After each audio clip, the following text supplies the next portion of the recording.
Picture this scenario.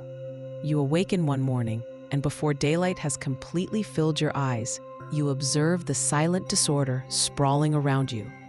Garments draped across chairs like forgotten iterations of who you are. Plates accumulated in tiny monuments to yesterday's exhaustion. Dust gathering in the edges as if time itself has determined to remain with you. You tell yourself you'll address it eventually. Eventually becomes the phantom that never materializes. Something more profound than simple untidiness has taken residence, and if you could title it, you might call it an unconscious dialogue between your spirit and the reality it has manufactured. Your dwelling is not simply a location where you exist. It functions as a living manifestation of your psychological landscape. Every corner, each forgotten item is a symbolic mirror reflecting your inner terrain. When you decline to purify, you're not merely neglecting grime, you're evading yourself. You're redirecting your gaze from the fragments of yourself scattered throughout, from the thoughts you've interred beneath the emotional sediment that conceals the geography of your everyday existence. Before we dive deep into this profound topic, I want to invite you to share your thoughts in the comments below. Have you ever felt like cleaning was more than just tidying up? Does your environment mirror your inner state? Let's explore this together. And if you're seeking deeper wisdom about the psychology of everyday life, subscribe to Inner Wise Woman. We explore the hidden meanings behind our daily rituals and what they reveal about our soul's journey. Pause momentarily.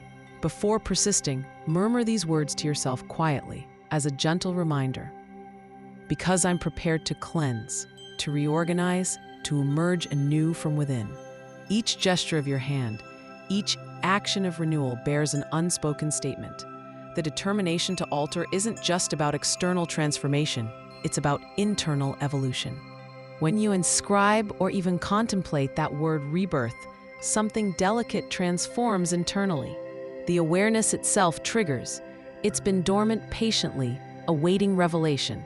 The pure act of intention, when performed consciously, ignites flames to imperceptible layers of awareness. That's the metamorphosis always initiating. Not with grand declarations, but with peaceful acceptance. Because purifying is genuinely not merely about sequence, it's regarding relationship, a conversation between what you are and what you desire. Jung stated repeatedly that every disturbance accepts transformation. The disarray is never simply disarray. It represents the external manifestation of internal resistance. Your consciousness seeking clear expression reflects the pathway it travels. When disharmony surfaces, everything fractures into confusion. Examine your space momentarily, not as a representational location, but as a symbolic chart. That accumulation of garments left untouched may embody the manifestation of delayed decisions. The unwashed dishes represent dialogues ended. The particles in every object signify concepts we avoided naming. Every item displaced is a consideration left unintegrated. A murmur from the unconscious declaring, "Perceive me." The appearance holds no significance. What truly matters is the emotional sensation you carry navigating through life's forgotten corners. Purifying transcends surfaces. It represents one of existence's most immediate languages. Your dwelling perpetually communicates, not through verbal expression, but through quietness, through decay, through the disorder we've normalized. The soul recognizes this environment because it mirrors familiarity. We sentimentalize it as inventive or innocuous. Yet somewhere internally, the developing disorder expands. Your inner reality pursues accordingly. The external confusion isn't merely an aesthetic imperfection. It's a reflection of psychological fragmentation. Another dimension of cleansing reveals something more profound than orderliness or rebellion. It protests dominance, confronts diminishing feeling, challenges the framework of consciousness itself. It's additionally a psychological tool. Don't disregard that. Jung characterized the individuation process as the sacred expedition of synthesizing all fragmented aspects within oneself into unified wholeness. To purify becomes a representational gesture of refinement existing in every tradition, every ceremony. To cleanse represents making holy again what has been abandoned. To organize your environment means to restore your soul despite dissolution. Yet you cannot progress when even minor responsibilities feel overwhelming. It's not delay. It's a disconnection between the aware self and the hidden psychological landscape. Your surroundings cease functioning as dwelling and transform into imperceptible conflict zones where unexpressed feelings battle in quietness. Your furniture maintains knowledge you've concealed. Your floors absorb understanding you've denied. But consciousness emerges when you finally recognize this. The acknowledgement itself initiates healing when you comprehend that your environment represents more than physical location, that it symbolizes your psychological state, your relational dynamics, your spiritual condition. Everything transforms. Suddenly, cleansing evolves beyond mundane task. It becomes ceremonial practice. It develops into meditation manifested through action. Consider it. When you collect that neglected garment, you're not merely relocating fabric. You're recovering a fragment of yourself you'd abandoned. When you cleanse that surface, you're not just eliminating particles. You're establishing space for fresh thought, novel possibility, renewed perception. Each small action becomes laden with significance. The bed you construct isn't simply arranged bedding. It's a commitment to yourself that you merit beginning each day from foundation rather than confusion. The dishes you cleanse aren't merely utensils. They're the conclusion of cycles, the completion of experiences, the readiness to receive nourishment anew. This is why disarray exhausts us beyond the visual chaos. It represents accumulated incompletion, psychological responsibilities unfulfilled, emotional dialogues unfinished, spiritual practices abandoned. Each item misplaced, whispers of intention unrealized, of presence postponed, of self-care deferred. And when disorder accumulates sufficiently, it constructs barriers, not physical walls, but energetic obstacles that separate you from yourself. You begin existing around your life rather than within it. You navigate through spaces sideways, averting gaze from what demands attention, numbing yourself to the quiet desperation your environment reflects. But here's the profound truth. You possess the authority to interrupt this pattern whenever you choose, not through overwhelming transformation or perfectionist standards, but through simple, conscious engagement with your immediate reality. Start somewhere, anywhere. One surface, one corner, one drawer. Not because you're pursuing perfection, but because you're initiating dialogue. You're responding to your soul's invitation to participate in your own existence. When you approach cleaning as conversation rather than obligation, everything shifts. You're no longer fighting against mess. You're listening to what it's attempting to communicate. You're asking, what does this disorder represent? What am I avoiding? What needs attention not just in my space, but in my life? Sometimes the answer emerges clearly. The accumulated mail represents financial anxiety you've been postponing. The overflowing closet symbolizes identity confusion, who you were, who you are, who you're becoming. The cluttered desk reflects mental overwhelm, too many directions, insufficient focus. Other times, the meaning remains less obvious, more felt than understood. That's acceptable. The cleaning itself becomes the inquiry. The sorting, the deciding, the releasing, these actions create movement in places where energy has stagnated. They generate possibilities where previously only paralysis existed. And gradually, as you reclaim your physical space, something else begins occurring. Your internal landscape starts reflecting this newfound order. Not rigid control, but conscious arrangement. Not sterile emptiness, but intentional simplicity. Not suppression, but integration. The thoughts that previously swirled chaotically begin settling into coherence. The emotions that felt overwhelming become manageable. The decisions that seemed impossible suddenly clarify. Because external order genuinely does facilitate internal order, not through forcing or controlling, but through creating conditions where clarity can naturally emerge. This is the sacred dimension of cleaning that modern culture has forgotten. We've reduced it to mere maintenance, stripped it of its ceremonial significance. Yet throughout history, Across traditions, purification rituals have always been understood as spiritual practices. The Japanese tea ceremony begins with meticulous cleaning. Monastic traditions worldwide emphasize cleanliness as devotional practice. Indigenous cultures worldwide incorporate purification ceremonies before sacred activities because they understood what we're remembering, that tending to our environment is tending to our soul. When you clean with this awareness, you're not simply maintaining hygiene, you're participating in ancient wisdom. You're honoring the interconnection between inner and outer, visible and invisible, physical and spiritual. You're acknowledging that how you treat your space reflects how you treat yourself. And this recognition changes everything. Suddenly, the dirty dishes aren't enemies. They're teachers, showing you where you're depleted, where you need nourishment, where you've been giving without replenishing. The unmade bed isn't failure. It's information about your relationship with rest, with beginnings, with the foundation from which you meet each day. The clutter isn't character flaw. It's a map of your psychological terrain, showing you where energy flows freely and where it's become blocked, where you've been holding on and where you need to release, where you're growing and where you're stuck. So when you clean, truly clean, consciously clean, you're reading this map. You're learning its language. You're discovering what your soul has been trying to tell you through the metaphor of physical space. And the invitation is always the same: to come home to yourself, to reclaim the spaces you've abandoned, to bring light to the corners you've been avoiding, to establish relationship with your own life, your own experience, your own existence. This is why cleaning can feel so profound when approached mindfully. It's not about achieving some external standard. It's about internal reconciliation.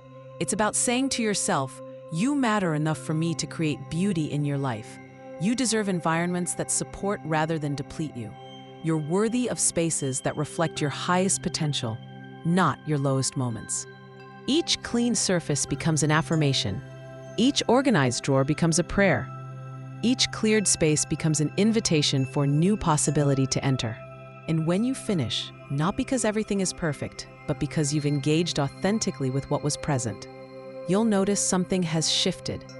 Not just in your environment, but in yourself. There's more space, more breath, more possibility. The conversation between your soul and your world has changed. Instead of unconscious accumulation and avoidance, there's now conscious participation and presence. You're no longer living around your life, you're inhabiting it. This is the gift of mindful cleaning. Not perfection, but participation. Not control, but conversation. Not about achieving some idealized state, but about honoring the continuous process of becoming who you are. Your environment will always reflect your inner state. That's not a problem to solve. It's a dialogue to maintain. Some days will be chaotic, and that's information. Some days will be ordered, and that's information too. The key is staying conscious, staying curious, staying engaged with what your space is reflecting back to you. Because ultimately, cleaning is never just about cleaning. It's about relationship with yourself, with your environment, with life itself. And when approached with awareness, it becomes one of the most accessible spiritual practices available. You don't need special training or equipment. You don't need to wait for the perfect moment. You simply need to begin. One item, one surface, one space at a time, with the understanding that you're not just tidying up. You're participating in the sacred act of bringing consciousness to chaos, order to confusion, care to neglect. You're saying yes to yourself, and that yes reverberates through everything. And here's where the practice deepens even further. When you begin viewing your environment as a living mandala of your psychological state, you start noticing patterns you'd never seen before. The same corner accumulates clutter repeatedly. The same drawer refuses to stay organized. The same surface attracts disorder like a magnet. These aren't random occurrences. They're psychic hotspots, places where your consciousness consistently avoids engagement. Jung would call these shadow territories, the regions of your life where disowned aspects of yourself congregate, waiting for recognition. Perhaps that cluttered corner near the window represents your relationship with visibility, the part of you that wants to be seen but fears exposure. Maybe that chaotic drawer holds your relationship with secrets, with what you keep hidden even from yourself. That perpetually messy surface might symbolize your struggle with productivity, with proving your worth through constant doing. When you approach these recurring trouble spots not with frustration but with curiosity, they become portals, gateways into deeper self-understanding. Each time you clean them, you're not just restoring order. You're engaging with psychological material that's seeking integration. This is why some cleaning sessions feel cathartic in ways that transcend the physical act. You're not merely moving objects around. You're literally reorganizing your psyche. The external rearrangement creates internal shifts, neural pathways associated with those spaces, and the emotions they carry begin rewiring themselves. There's actual neuroscience supporting this. Our brains create strong associations between physical environments and emotional states. When an environment consistently signals chaos, our nervous system remains in low-level activation, constantly processing threat. But when we transform that environment, we're also transforming the signals our brain receives. The clean space tells your nervous system you're safe. You have capacity. You can handle what comes. This isn't merely psychological comfort, it's physiological regulation. Your cortisol levels can actually decrease. Your parasympathetic nervous system can engage more fully. Your body literally relaxes into the spaciousness you've created. But there's another layer here that deserves exploration. The resistance itself, that heavy, immobilizing feeling that prevents you from even starting, contains valuable information. It's not laziness or character defect. It's a protective mechanism, a part of you trying to maintain equilibrium, even if that equilibrium is dysfunctional. This part of you has learned that cleaning means confronting, that organizing means deciding, that clearing means releasing. And perhaps you're not ready for those confrontations, those decisions, those releases. Perhaps some part of you knows that once you start, you won't be able to maintain the comfortable numbness disorder provides. Because mess can be protective. It can create barriers between you and life's demands. It can justify saying no to social invitations. It can provide excuses for not pursuing opportunities. It can become an identity. I'm just not an organized person. And that identity, however limiting, might feel safer than the vulnerability of trying and possibly failing to change. So when you feel resistance to cleaning, pause there. Don't override it or shame it. Ask it questions. What are you protecting me from? What do you fear will happen if I create order here? What am I not ready to face? Sometimes the answers surprise you. You might discover you're avoiding cleaning because it reminds you of a critical parent who demanded perfection, or because it triggers grief about someone who used to share your space, or because it confronts you with the passage of time, all those accumulated objects representing years that somehow slipped away. These aren't superficial obstacles. They're deep psychological knots that deserve gentle attention. And here's the paradox. Sometimes the most healing thing isn't to force yourself to clean. Sometimes it's to sit with the mess, to be present with your resistance, to honor what the disorder is protecting you from until you're genuinely ready to engage differently. This is where cleaning transcends simple self-help advice and becomes true soul work. Because it's not about imposing order from external standards. It's about listening to what your soul needs in this moment. Sometimes that's action, sometimes it's rest. Sometimes it's processing emotions before touching a single object. The wisdom is in developing the discernment to know which is which. When is the resistance protective and when is it avoidant? When does the mess serve you and when does it imprison you? These aren't questions with universal answers. They're personal inquiries that require honest self-reflection. And as you develop this discernment, you begin noticing something profound. Your relationship with cleaning becomes a microcosm of your relationship with life itself. How you approach disorder mirrors how you approach challenges. How you handle overwhelm in your space reflects how you handle overwhelm in general. How you make decisions about possessions reveals how you make decisions about everything. Do you avoid until crisis forces action? Do you perfectionist yourself into paralysis? Do you start enthusiastically but abandon midway? Do you delegate to avoid responsibility? Each pattern in your cleaning habits mirrors patterns in your broader life. This recognition is empowering because it means that changing how you engage with your environment can actually shift how you engage with everything. The woman who learns to tackle one small area rather than overwhelming herself with the whole house is also learning to approach life's challenges more manageably. The man who stops punishing himself for imperfection in his space is also learning self-compassion in other areas. Every clean drawer becomes practice for psychological clearing. Every organized closet becomes rehearsal for mental organization. Every surface wiped clean becomes a gesture toward emotional freshness.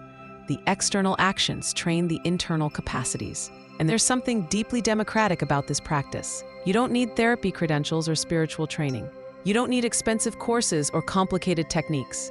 You simply need willingness to engage consciously with the most ordinary aspects of your daily life. Your kitchen becomes your monastery. Your bedroom becomes your meditation hall. Your living room becomes your sacred space, not because you've designated them as such, but because you're bringing conscious presence to them. Because you're recognizing the spiritual dimension inherent in caring for the space where you exist. This is what the mystics understood. That there's no separation between sacred and mundane. That washing dishes can be as holy as prayer. That sweeping floors can be as transformative as ceremony. That the divine is fully present in the ordinary, waiting only for our conscious recognition. When you clean from this awareness, you're not escaping into domesticity. You're entering into relationship with reality at its most immediate and unavoidable level. You're saying yes to incarnation itself, to having a body that inhabits space, that uses objects, that leaves traces. And in that yes, there's tremendous freedom, because you're no longer at war with the basic conditions of embodied existence.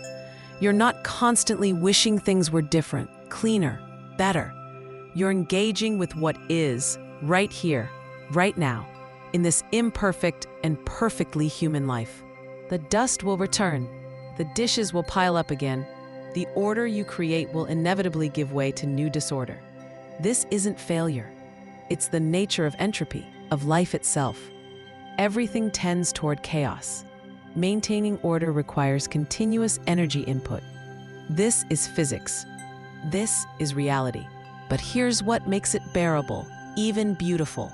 You're not trying to achieve permanent perfection. You're participating in an ongoing dance. Disorder emerges. You respond with order. Chaos accumulates. You respond with clarity. Over and over, in endless cycles, you're practicing presence, practicing care, practicing consciousness. And each time you engage this practice, you're strengthening something essential. Not just organizational skills, but life skills.